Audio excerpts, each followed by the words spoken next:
আসসালামু আলাইকুম everyone, welcome to my channel. আজকে আমি বিকেলের জন্য একদমই সহজ আর ঝটপট একটা নাস্তা তৈরি করে দেখাবো। ঘরে থাকা অল্প কিছু উপকরণেই তৈরি করব পেঁয়াজ পাকোড়া। বিকেলের চায়ের সঙ্গে এই মুচমুচে পেঁয়াজের পাকোড়াটা খেতে কিন্তু অসম্ভব মজা লাগে। আশা করছি আমার আজকের এই রেসিপিটি আপনাদের কাছে খুব ভালো লাগবে আর সহজও লাগবে। চলুন তাহলে কথা না বাড়িয়ে চলে যাচ্ছি পুরো রেসিপিতে। প্রথমেই এখানে নিয়ে নিচ্ছি 1 কাপ পেঁয়াজ কুচি। যেহেতু পেঁয়াজ পাকোড়া তাই পেঁয়াজের পরিমাণটা একটু বেশি লাগবে। এরপর এখানে নিয়ে নিচ্ছি 2টা ডিম, সঙ্গে দিয়ে দিচ্ছি হাফ চা চামচ লবণ। পেঁয়াজ, লবণ আর ডিমটাকে প্রথমে আমি ভালোভাবে মেখে নিচ্ছি, এতে করে পেঁয়াজটা সফট হয়ে যাবে। ভালোভাবে মেখে নেওয়ার পর পেঁয়াজটা যখন সফট হয়ে যাবে তখন আমি এখানে নিয়ে নিয়েছি 2 পিস পাউরুটি। পাউরুটিটাকে আমি ছোট ছোট টুকরো করে দিয়ে দিচ্ছি।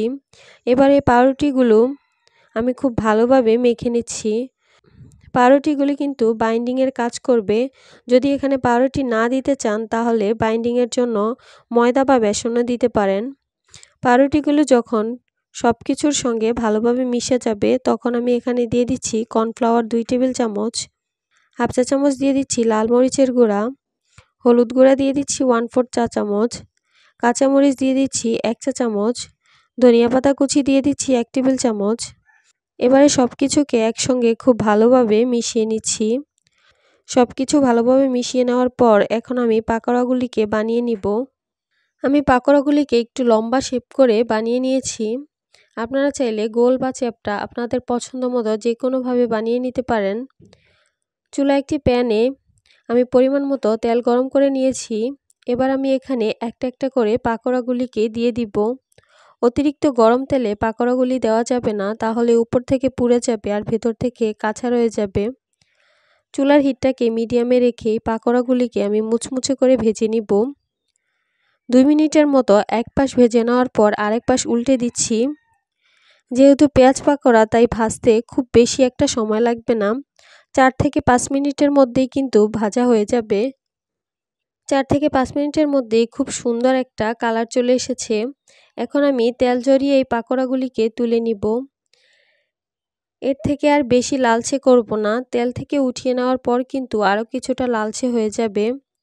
যেমনটা বলেছিলাম, একদমই কম উপকরণে খুবই সহজে একটা স্ন্যাক্স তৈরি করে দেখাবো। আর দেখতেই তো পেলেন, অনেক দারুণ হয়েছে। আপনারা অবশ্যই বাসায় ট্রাই করবেন আর আমাকে কমেন্টস করে জানাবেন কেমন লেগেছে। একদমই ভিন্ন স্বাদের একটা পাকোড়া, সবার কাছে খুবই ভালো লাগবে।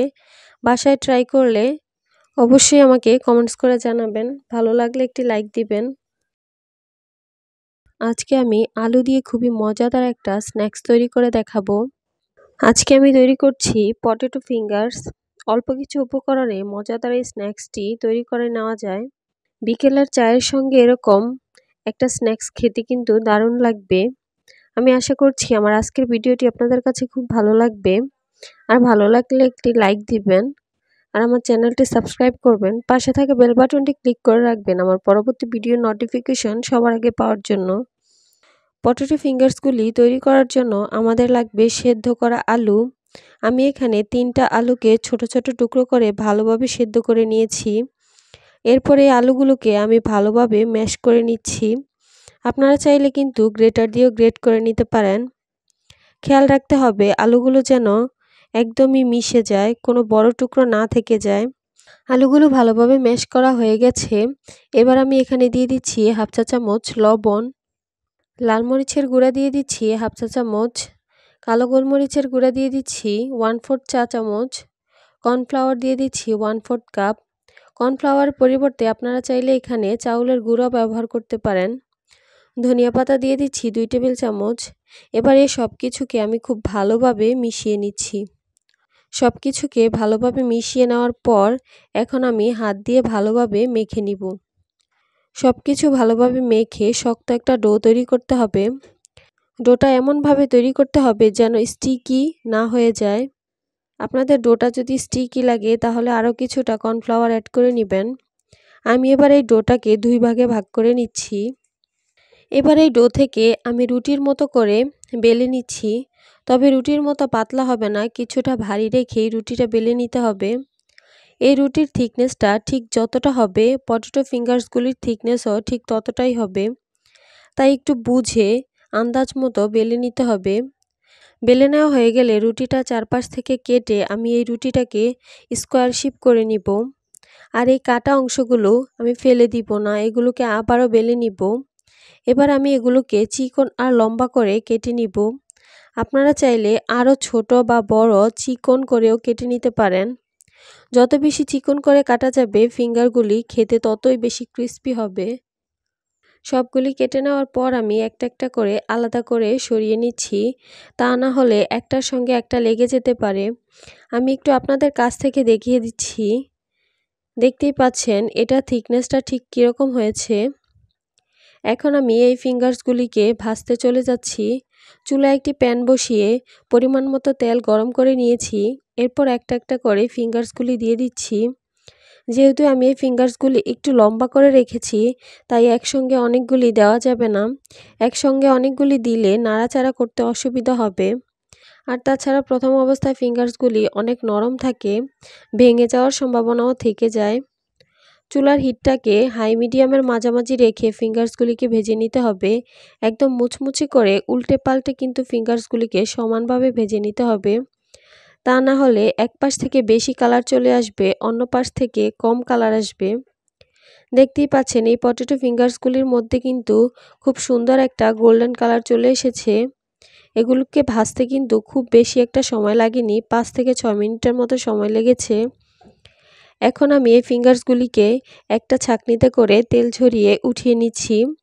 মাত্র 10 মিনিটের মধ্যেই তৈরি হয়ে গেল এই পটেটো ফিঙ্গার্স।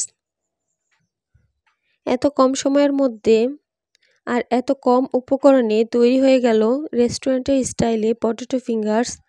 এটা দেখতে যেমন সুন্দর, খেতে ততটাই মজা। আশা করছি আমার আজকের এই রেসিপিটি আপনাদের কাছে খুব ভালো লেগেছে আর সহজে লেগেছে। যদি ভালো লেগে থাকে অবশ্যই একটি লাইক দিবেন আর কমেন্টস করে জানাবেন আমাকে কেমন লেগেছে।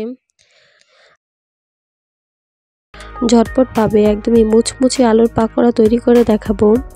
একদমই অল্প উপকরণে আর একদমই সহজভাবে রেসিপিটি তৈরি করে দেখানোর চেষ্টা করেছি। আশা করছি আপনাদের কাছে অনেক ভালো লাগবে আর সহজে লাগবে।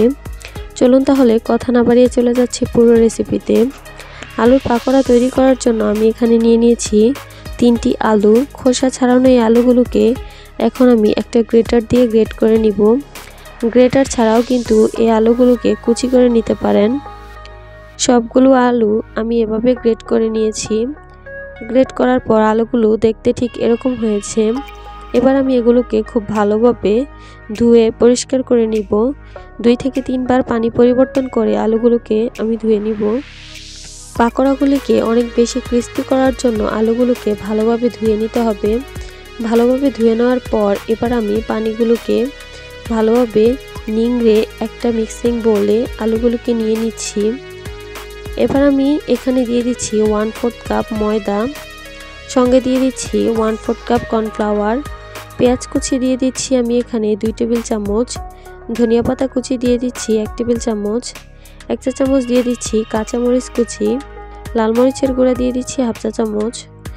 লবণ দিয়ে দিচ্ছি 1/2 চা চামচ। গরম মশলা দিয়ে দিচ্ছি 1/4 চা চামচ। কালো গোলমরিচের গুঁড়া দিয়ে দিচ্ছি 1/4 চা চামচ।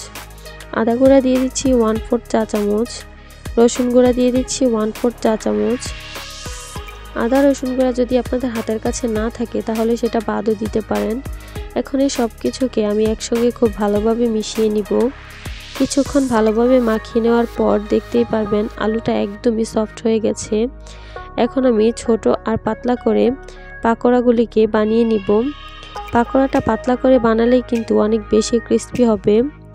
চুলায় একটি প্যান বসিয়ে আমি পরিমাণ মতো তেল দিয়ে নিয়েছি। এরপর আমি এখানে একটা একটা করে পাকোড়া দিয়ে দিব। সবগুলি পাকোড়া একসঙ্গে ভাজা যাবে না, আমি 2 বারে পাকোড়াগুলিকে ভাজবো। সবগুলো পাকোড়া তেলে দেওয়ার পর এখন আমি চুলাটাকে বাড়িয়ে মিডিয়াম আর হাইয়ের মাঝামাঝি রেখেছি। কম হিটে ভাজলে কিন্তু পাকোড়াগুলি মুচমুচে হবে না, তাই একটু বাড়িয়ে রাখতে হবে চুলার হিটটাকে। এই পাকোড়াগুলি ভাজতে খুব একটা সময় লাগবে না, 2 থেকে 3 মিনিটের মতো সময় লাগতে পারে। এক পাশ থেকে কিছুটা কালার চলে আসলে আমি অন্য পাশ উল্টে দিব। এই পাকোড়াগুলি কিন্তু এখন বেশ ক্রিস্পি হয়ে গেছে। আমি আর এর থেকে বেশি ভাজবো না, আমার কাছে মনে হয় এটাই ঠিক আছে। এখন আমি একটা ছাঁকনিতে করে তেল ঝরিয়ে পাকোড়াগুলিকে উঠিয়ে নিচ্ছি। আপনারা চাইলে এগুলোকে আরও কিছুটা ডার্ক করে ভাজতে পারেন, তবে আমার কাছে এরকমই ভালো লাগে, তাই তুলে নিলাম। বিকেলের চায়ের সঙ্গে কিন্তু এরকম একটা মচমচে পাকোড়া খেতে অনেক বেশি মজার হয়। আর শীতের দিনে পাকোড়াগুলি সন্ধ্যার নাস্তায় অনেক বেশি মজা হয়। পাকোড়াগুলি দেখতে মাশাআল্লাহ অনেক সুন্দর হয়েছে। আশা করছি আমার আজকের রেসিপিটি আপনাদের কাছে ভালো লেগেছে আর সহজও লেগেছে। আসসালামু আলাইকুম everyone, welcome to my channel. আজকে আমি আপনাদের সঙ্গে টুইস্ট ডোনাট রেসিপি শেয়ার করব।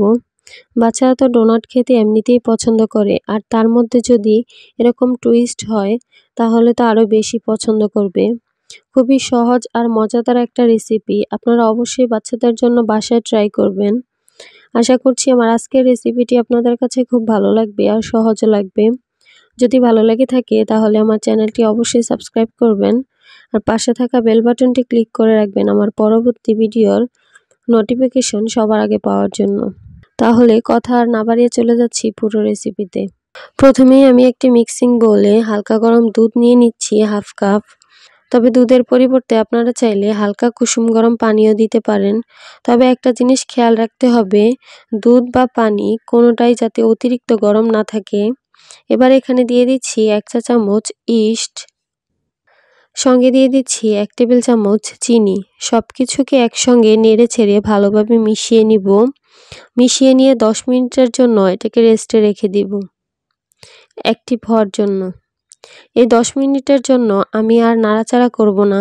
10 মিনিট পর যখন অ্যাক্টিভ হয়ে যাবে তখন আমি এখানে দিয়ে দিচ্ছি 1 কাপ ময়দা, 1 টেবিল চামচ দিয়ে দিচ্ছি রান্নার রেগুলার তেল, লবণ দিয়ে দিচ্ছি হাফ চা চামচ বা স্বাদ মতো। এবারে সব কিছুকে আমি প্রথমে নেড়ে ছেড়ে ভালোভাবে মিশিয়ে নিচ্ছি। ডোনাটের জন্য কিন্তু খুব সফট একটা ডো তৈরি করতে হবে। আমি যেই পরিমাণে দুধ আর ময়দা নিয়েছি আমার এই ডোটা একদমই পারফেক্টলি তৈরি হয়েছে। আমার এখানে আর কোনো কিছুই দেওয়া লাগবে না, সব কিছু এভাবে মিশিয়ে নিচ্ছি, হাত দিয়ে খুব ভালোভাবে মথে নিচ্ছি কিছুক্ষণের জন্য। ডোনাটটাকে ফুলকো আর ফ্লাফি করার জন্য কিন্তু এই ডোটাকে খুব ভালোভাবে মথে নিতে হবে। ডোটা ভালোভাবে মথে নেওয়া হয়ে গেলে এবার আমি ডোটাকে একটা র্যাপিং পেপার দিয়ে র্যাপ করে এটাকে এভাবে রেখে দিব 2 ঘন্টার জন্য। 2 ঘন্টা পর দেখতেই পাচ্ছেন এই ডোটা ফুলে একদমই ডাবল হয়ে গেছে। এবার আমি র্যাপিং পেপার সরিয়ে নিচ্ছি আর এই ডোয়ের মধ্যে যে বাতাসটা আছে সেটা বের করে দিতে হবে। এরপরে এই ডোটাকে খুব ভালোভাবে মথে নিচ্ছি। ডোটাকে একদম স্মুথভাবে মথে নিচ্ছি। ভালোভাবে মথে নিলে ডোটা স্মুথ হবে। এই ডোটা থেকে আমি যতগুলো ডোনাট তৈরি করতে চাচ্ছি ততটা ভাগ করে নিচ্ছি। এবার সবগুলো লেচি আমি একটা একটা করে আলাদা করে নিচ্ছি। এবার একটা করে লেচি নিয়ে আমি লেচিটাকে একদমই লম্বা আর চিকন করে নিচ্ছি। এরপর 2 পাশ থেকে এভাবে একটু পেঁচিয়ে নিলেই কিন্তু তৈরি হয়ে যাবে টুইস্ট ডোনাট। 2 পাশ থেকে পেঁচিয়ে নেওয়ার পর মুখটাকে খুব ভালোভাবে বন্ধ করে দিতে হবে। তেলে ভাজার সময় না হলে খুলে যেতে পারে। দেখতেই পাচ্ছেন খুবই সহজভাবে তৈরি হয়ে গেল টুইস্ট ডোনাট। আপনারা কিন্তু চাইলে এভাবে ডিজাইন না করেও ডোনাট যেরকম গোল করে তৈরি করা হয় সেভাবেও তৈরি করতে পারেন। একই রকমভাবে আমি সবগুলো ডোনাট তৈরি করে নিচ্ছি। সবগুলি ডোনাট তৈরি করা হয়ে গেলে এবার আমি এগুলোকে ভাজতে চলে যাব।